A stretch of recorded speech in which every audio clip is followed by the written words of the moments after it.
Plus de 74% des patrons ont dit non. Le Maroc n'est pas encore un pays émergent, c'est ce qui ressort du sondage réalisé par le Centre marocain de conjoncture.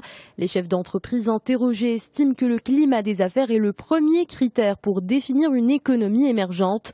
Selon l'économiste, il faut analyser les raisons de cette crise de confiance des patrons.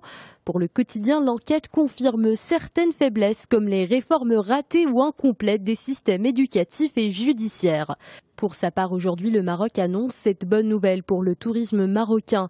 Marrakech reprend son envol. Les chiffres du Conseil régional du tourisme sont rassurants. En mars, 60 établissements ont réalisé un taux d'occupation entre 50 et 93%. Il s'agit notamment d'hôtels de luxe et de riad, nous dit-on. Les 3 premiers mois de 2015 ont enregistré pas moins d'1 200 000 nuitées. Le taux d'occupation a été de 45% avec une durée moyenne de séjour établie à 4 jours, note le quotidien. La politique de promotion de la destination Marrakech a fini par porter ses fruits. Est-ce enfin la reprise du marché boursier? Pour les Échos, l'entrée en bourse de Total et prochainement de Mutandis et de Marsa Maroc représente une bouffée d'oxygène pour le marché des actions. Elles font espérer un renversement de la tendance constatée depuis la publication des indicateurs financiers des sociétés cotées.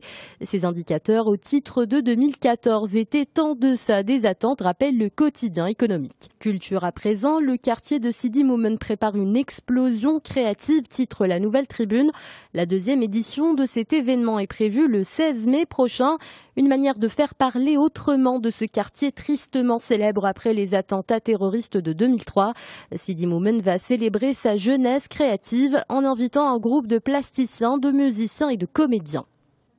Le quotidien algérien Al-Watan se dit aujourd'hui persécuté. Il dénonce un plan manigancé dans l'ombre pour sa fermeture. Il ne serait pas le seul journal visé aujourd'hui.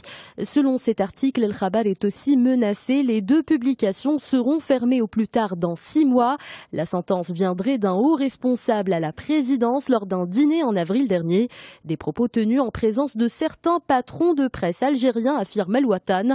Al-Watan qui dénonce les multiples pressions et l'asphyxie financière dont il fait l'objet aujourd'hui. C'est une information qui fait couler beaucoup d'encre en France. Jean-Marie Le Pen a été suspendu hier de son statut d'adhérent au Front National. Et c'est le bureau exécutif du parti présidé par sa propre fille qui a tranché. Il a décidé de punir le fondateur de la formation politique d'extrême droite après différentes déclarations polémiques. Le Monde décrit un Jean-Marie Le Pen furieux après ce qu'il appelle une trahison.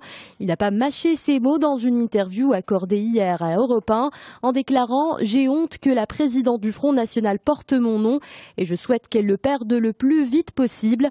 Pour le quotidien français, c'est une véritable déclaration de guerre. Projection en 2017 dans les pages du Parisien, le journal publie les résultats d'un sondage sur les grands favoris au présidentiel. Qui de François Hollande ou de son Premier ministre serait le meilleur candidat de la gauche? Selon l'enquête de l'Institut Odoxa, l'affaire est entendue. Manuel Valls gagne haut la main face au président français. 70% des personnes interrogées préféraient qu'il représente le Parti socialiste en 2017. Le Figaro décrit cette grogne dans les rangs de Boko Haram. Les 700 femmes libérées par l'armée nigériane ont témoigné des difficultés que connaît le groupe extrémiste. Elles affirment que l'organisation est aujourd'hui en difficulté, que ses dirigeants se plaignent sans cesse du manque de carburant et d'armes. Les hommes seraient nombreux à n'avoir que des bâtons. Certains de leurs véhicules sont hors d'usage selon les témoignages.